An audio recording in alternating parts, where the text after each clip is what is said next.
Hello student, आप सभी को अपने YouTube channel Manu hype chemistry में स्वागत करता हूं। और आज के क्लास में हम लोग प्रथम कोटि की अवक्रिया पर विचार करेंगे। मतलब कि प्रथम कोटि की अवक्रिया के बारे में डिटेल अध्ययन करेंगे, ठीक है ना। कि हम लोग पीछे रासायनिक बलगतिकी चैप्टर स्टार्ट किए हैं, उसी रासायनिक बलगतिकी चैप्टर में, ठीक है ना, करीब 5-6 लेक्चर पीछे हो चुके हैं, ठीक है ना। 5-6 वीडियो हम लोग अपलोड कर चुके हैं। उसके बाद आगे ये हमारा आज नेक्स्ट क्लास है, ठीक है, करीब 6वां या 7वां क्लास है ये, ठीक है, जिसमें हम लोग बात करेंगे प्रथम कोटि की अवक्रिया, ठीक है। तो रासायनिक बलगतिकी का ऑलरेडी हमको उम्मीद है कि 6 चैप्टर लगभग, जो 6 क्लास है, चैप्टर सॉरी नहीं, जो 6 लेक्चर है पीछे हो चुका है, ठीक है ना। रासायनिक बलगतिकी पर लगभग 6 लेक्चर हो चुके हैं। ये हमारे ख्याल से 7वां लेक्चर है, ठीक। तो पीछे जो वीडियो नहीं देखे होंगे, ठीक है ना, रासायनिक बलगतिकी chemical kinetics by Manu sir या मनु हाइप केमिस्ट्री सर्च करके वीडियो वाले ऑप्शन में जा करके देख लेना, सारे वीडियो वहाँ उपलब्ध है, ठीक। पीछे जो भी 6 वीडियो नहीं देखे हैं उसको देख लेना, ठीक। उसके बाद आज हम लोग बात करेंगे प्रथम कोटि की अवक्रिया की, ठीक। तो आओ जरा देखते हैं कि प्रथम कोटि की अवक्रिया क्या है। सुनो क्या है प्रथम कोटि की अवक्रिया।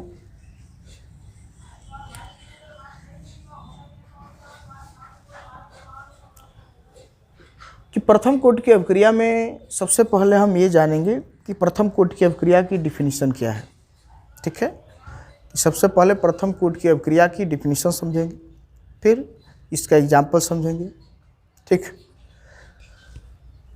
तो देखो, सबसे पहले क्या बताएंगे हम इसके बारे में कि यदि प्रथम कोटि की अवक्रिया के बारे में बताना होता है या प्रथम कोटि की अवक्रिया की डिफिनीशन देना होता है तो ध्यान सुन लो, डिफिनीशन क्या देते हैं, परिभाषा क्या देंगे, ध्यान सुन लो। कि प्रथम कोटि की अवक्रिया में बताते हैं कि ऐसी रासायनिक अवक्रिया जिसमें अभिक्रिया का वेग अभिकारक अणुओं के संताओं के प्रथम घात के समानुपाती होता है, प्रथम कोटि की अवक्रिया कहलाती है। एक बार और सुन लो कि ऐसी रासायनिक अवक्रिया जिसमें अभिक्रिया का वेग अभिकारक अणुओं की संताओं के प्रथम घात के समानुपाती होता है, प्रथम कोटि की अवक्रिया कहलाती है, ठीक। परिभाषा में अभिक्रिया का जहाँ वेग बोल रहे हैं, वेग के जगह पर हम लोग दर भी बोल सकते हैं। कि ऐसी रासायनिक अवक्रिया जिसमें अभिक्रिया की दर अभिकारक अणुओं की संताओं के प्रथम घात के समानुपाती होती है, प्रथम कोटि की अवक्रिया कहलाती है। जरा इसको मैथमेटिकली समझा जाए। देखो, सपोज करो, जैसे मान लो कोई रिएक्शन हम लिखे हैं A to B, सपोज करो ये हम कोई रिएक्शन लिखे हैं A to B, ठीक है। यहाँ जो हमारा A अभिकारक है ना, रिएक्टेंट है, रिएक्टेंट जिसको सिंपली R से दिखाते हैं, B हमारा उत्पाद है, उत्पाद को अंग्रेजी में हम लोग प्रोडक्ट बोलते हैं, ठीक है ना, P लिख सकते हैं, ठीक। कि ये हमारा अभिकारक है और B हमारा उत्पाद है, ठीक। कोई रिएक्शन हो रहा है तो हम परिभाषा में प्रथम कोटि की अवक्रिया में अभी बोले हैं कि जो अभिक्रिया का वेग या दर होता है, अभिक्रिया की वेग या दर को हम लोग dx/dt से दिखाते हैं, ठीक है। ये हम लोग रासायनिक बलगतिकी के पहले लेक्चर में ही बात कर चुके हैं कि अभिक्रिया के वेग को dx/dt से प्रदर्शित करते हैं। जो उस वीडियो को नहीं देखे होंगे, ठीक है ना, chemical kinetics by Manu sir या मनु हाइप केमिस्ट्री पर जा करके वीडियो वाले ऑप्शन में जाना, चैनल को सर्च करके वीडियो वाले ऑप्शन में जा करके वहाँ सारा वीडियो उपलब्ध है, वहाँ देख लेना। देखो कि यहाँ अभिकारक माने रिएक्टेंट, उत्पाद माने प्रोडक्ट, ठीक है। तो यहाँ जो अभिक्रिया का वेग है, अभिक्रिया का वेग को सिंपली हम लोग dx/dt से दिखाते हैं। तो जो अभिक्रिया का वेग है वह अभिकारक अणुओं के संताओं के, यहाँ चूंकि एक ही अभिकारक लिए हैं तो अभिकारक की सांता ले लिए। पीछे ये भी बताया गया है, बड़ा कोष्टक हमेशा सांता को दिखाता है, ठीक है ना। बड़ा कोष्टक हमेशा सांता को दिखाता है, ठीक है। तो ये हमारा अभिकारक है, बड़ा कोष्टक मैंने इसकी सांता है। तो बोल रहे हैं कि परिभाषा में बोले हैं कि अभिक्रिया का जो वेग है वह अभिकारक अणुओं की सांताओं के प्रथम घात के समानुपाती होता है, ठीक है। अभिक्रिया का वेग मैंने dx/dt, अभिकारकों की सांता, अभिकारक मैंने सांता को दिखाने के लिए बड़ा कोष्टक, अभिकारक की सांताओं के प्रथम घात मैंने एक घात के समानुपाती होता है। यही परिभाषा हम बोले हैं कि ऐसी रासायनिक अभिक्रिया जिसमें अभिक्रिया का वेग अभिकारक अणुओं के सांताओं के प्रथम घात के समानुपाती होता है, प्रथम कोटि की अभिक्रिया कहलाती है। यहाँ तो चूंकि एक अभिकारक लिए है, मान लो एक से अधिक अभिकारक होंगे तो उन अभिकारक की सांताओं का घात लिखेंगे, सब घातों को जोड़ेंगे तो आंसर एक आना चाहिए, ठीक है। वही परिभाषा में बोला गया है कि ऐसी रासायनिक अभिक्रिया जिसमें अभिक्रिया का वेग अभिकारक अणुओं की सांताओं के प्रथम घात के समानुपाती होता है, प्रथम कोटि की अभिक्रिया कहलाती है। तो चूंकि यहाँ एक ही अभिकारक लिए हैं इसलिए हम लोग घात को एक करके दिखा दिए हैं। यदि कई अभिकारक होते तो सबकी घात लिखते, लेकिन यह है कि सभी घातों को जोड़ते तो आंसर एक आना चाहिए, तब जाके प्रथम कोटि की अभिक्रिया होती, ठीक है। तो यहाँ चूंकि एक ही अभिकारक लिए हैं इसलिए हम इसकी घात एक लिख दिए हैं, मैंने प्रथम घात कर दिए हैं हम लोग, ठीक। तो इतनी बात समझे होगे, ठीक है। dx/dt समानुपाती a⁴ मैंने घात एक लगाना है सांता के ऊपर। अब यहाँ हमको पता है कि dx/dt एकटी मास से मैंने सांता है, घात एक लिखो चाहे ना लिखो मान में कोई अंतर नहीं आता है। यदि हम लोग घात एक लिखे चाहे ना लिखे मान में कोई अंतर नहीं आएगा, ठीक है। अब तुमको पता है कि कहीं भी जब समानुपाती चिन्ह आता है तो समानुपाती चिन्ह हटा करके हम लोग कांस्टेंट लिखते हैं। तो यहाँ समानुपाती चिन्ह हटा के हम कांस्टेंट लिखेंगे तो लिखते हैं dx/dt इक्वल टू कांस्टेंट लगाते हैं k इंटू a, ठीक है। कांस्टेंट लगाते हैं k इंटू a, जहाँ k को बोला जाता है वेग स्थिरांक, जहाँ k को बोलते हैं वेग स्थिरांक, रेट कांस्टेंट, ठीक है। जहाँ k को बोलते हैं वेग स्थिरांक।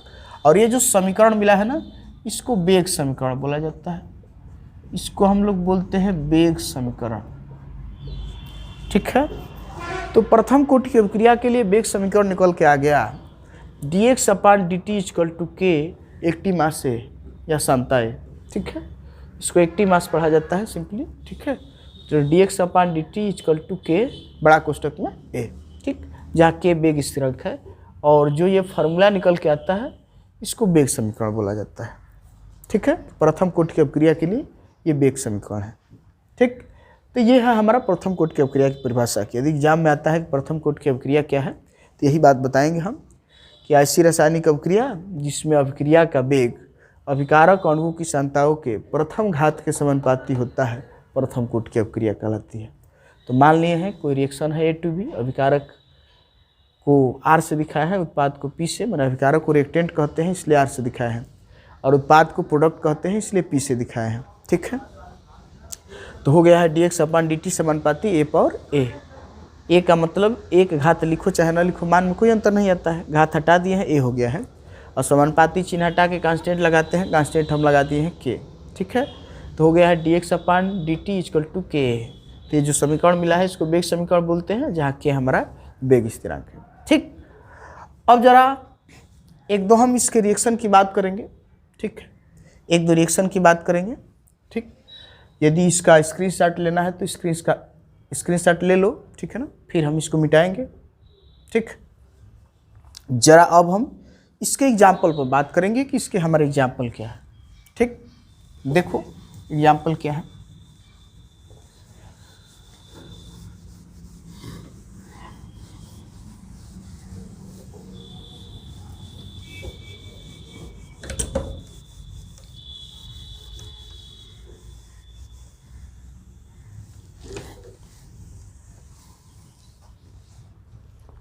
इसके एग्जाम्पल क्या है जरा देख लो।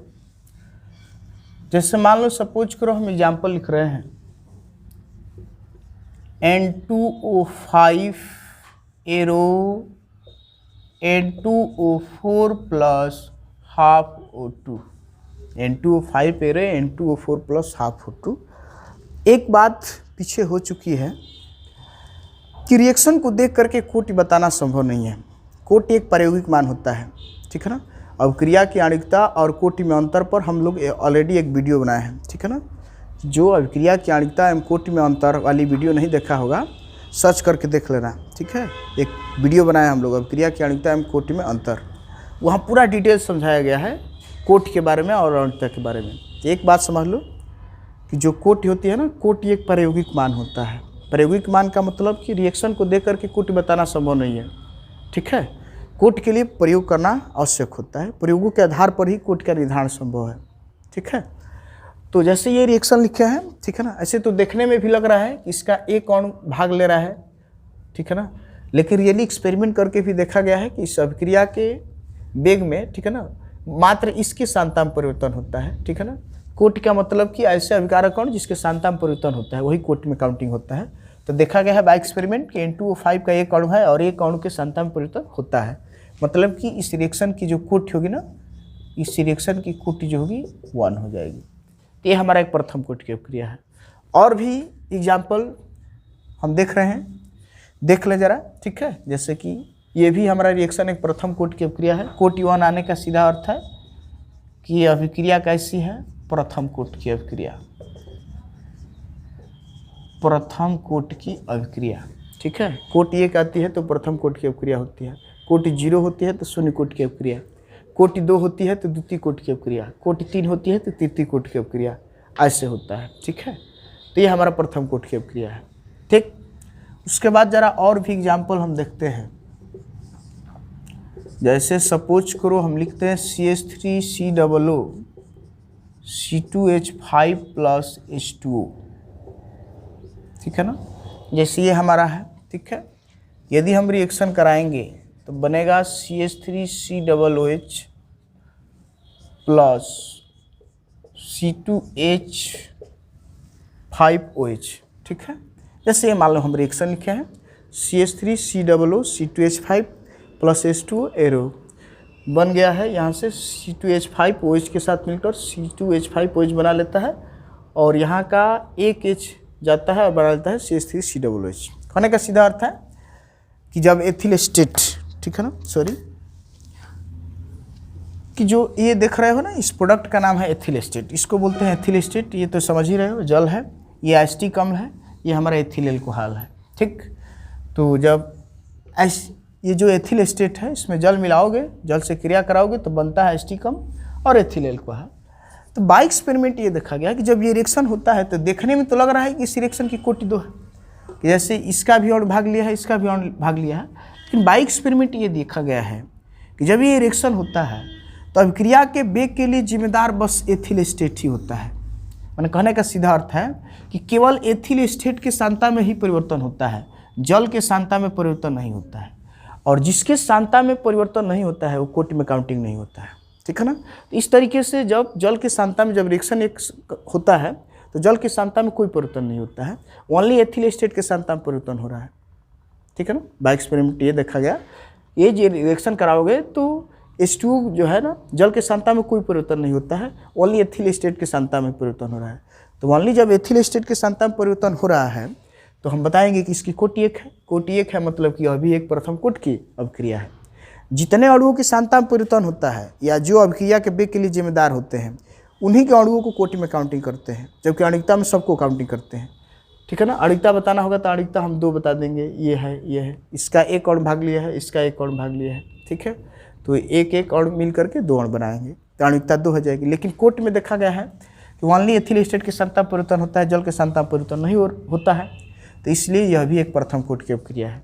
इसी तरीके से एक और जरा हम एग्जाम्पल लिख दें, C12H22O11 + H2O। जैसे ये जरा एग्जाम्पल देखो, रिएक्शन करके बनाता है C6H12O6 + C6H12O6, ठीक है। जैसे ये C12H22O11 ये सुक्रोज का फार्मूला है, ठीक है ना। C12H22O11 सुक्रोज का फार्मूला है, H2O जल है, यहाँ C6H12O6 ये हमारा ग्लूकोज है और C6H12O6 फार्मूला तो सेम है, लेकिन यहाँ जब भी सुक्रोज का जल अपघटन कराते हैं तो इसमें से एक ग्लूकोज का अणु मिलता है और एक फ्रक्टोज का अणु मिलता है, ठीक है। फार्मूला दोनों का सेम है, लेकिन कहानी अलग अलग होती है, ठीक है ना, दोनों की कहानी अलग अलग होती है, लेकिन फार्मूला दोनों का सेम होता है। तो ये वाला हमारा ग्लूकोज है,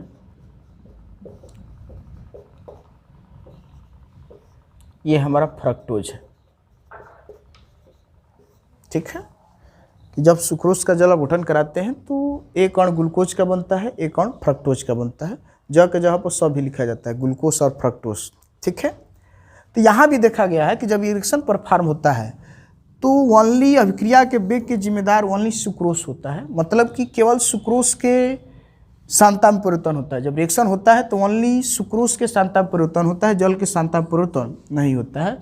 तो यहाँ पर भी ये देखा गया है कि जब जल के सांता में परिवर्तन नहीं हो रहा है तो ओनली इस अभिक्रिया की कोटि बस एक होगी, ठीक है ना, मात्र इसका एक ही अणु है, इसका अणु तो काउंटिंग होगा नहीं, ठीक है। तो ये भी देखा गया है कि सुक्रोज का जल अपघटन कराते हैं तो उसमें जो जल होता है, जल अभिक्रिया के वेग के निर्धारण में भाग नहीं लेता है, मतलब जल के सांता में परिवर्तन नहीं होता है।